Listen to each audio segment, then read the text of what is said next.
I figured that with enough health potions I could probably defeat this foe. And so it happened to be. I took out this arcane lich and took his staff, because that was really the only thing of value that he had on him.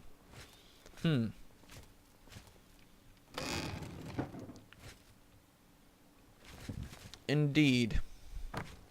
This lich had made for himself here a nest full of the dead that he could resurrect, and oh dear.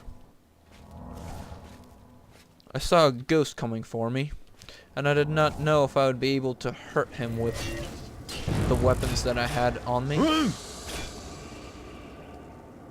And indeed I would. So I decided to drink several potions to help me.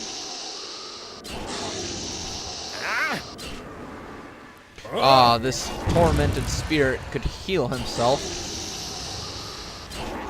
I wondered how long we could keep playing these games before he fell to my onslaught of two-handed magic might. Ugh. The thing collapsed into a pile of ectoplasm. Perhaps it would be useful. I was not quite sure. I checked the coffin and found nothing of interest in it. Indeed, this whole place was pretty much a disappointment.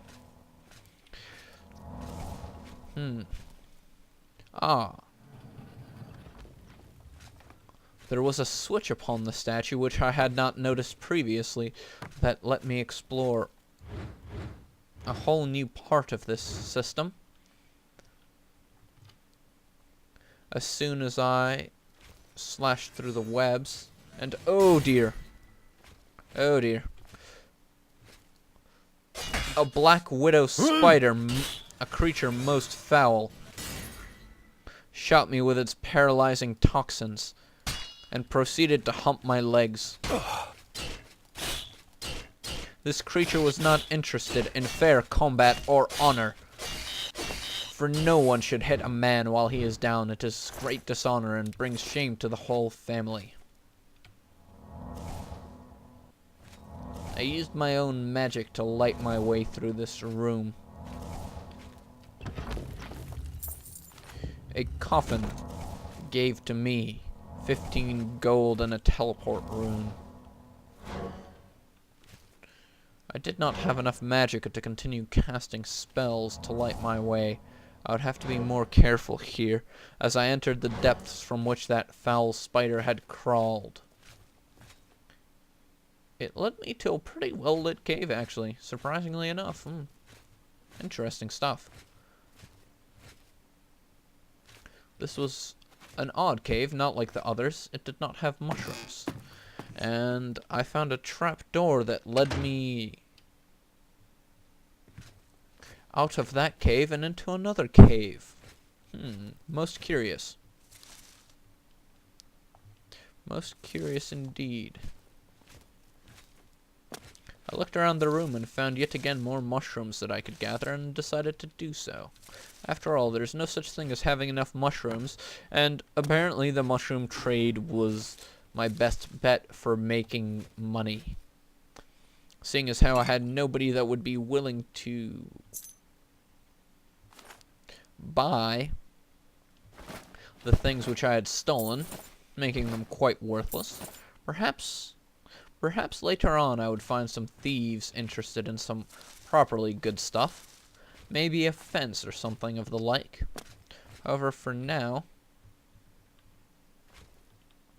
I attempted to disable the pressure plate, and upon finding myself unable to do so, to try to circumvent it, to flip the lever, and then step on the pressure plate anyways, to release a giant swinging mace. How nice. I found myself in a most familiar setting, right next to that most curious of bookcases in the abandoned house. Perhaps I should tell the guards of what was happening in this town. Nah, too much work. The guards were all assholes anyways. I wondered if perhaps in this abandoned house I would be able to rest for the end of the night. The night sky was a most beautiful thing with the birds flowing across it. Ich will keinen Ärger. The traveler still did not want any trouble, and a beggar told me that I did not belong here. Keine Zeit, ich bin... These mid-realm hippies indeed did not have the stomach for... Good sir, I'm trying to tell you, there is a giant cave of spiders and a lich under your town, and you're telling me that you don't have the time for this? That is absurd. Most absurd. While the guards seemed to have the donkey on lockdown, there was not much that I could do about it. So I decided to go back into the old house and see if I could perhaps take a bit of a respite from my adventures. And indeed I could. And so here I slept until the wee hours of the morning.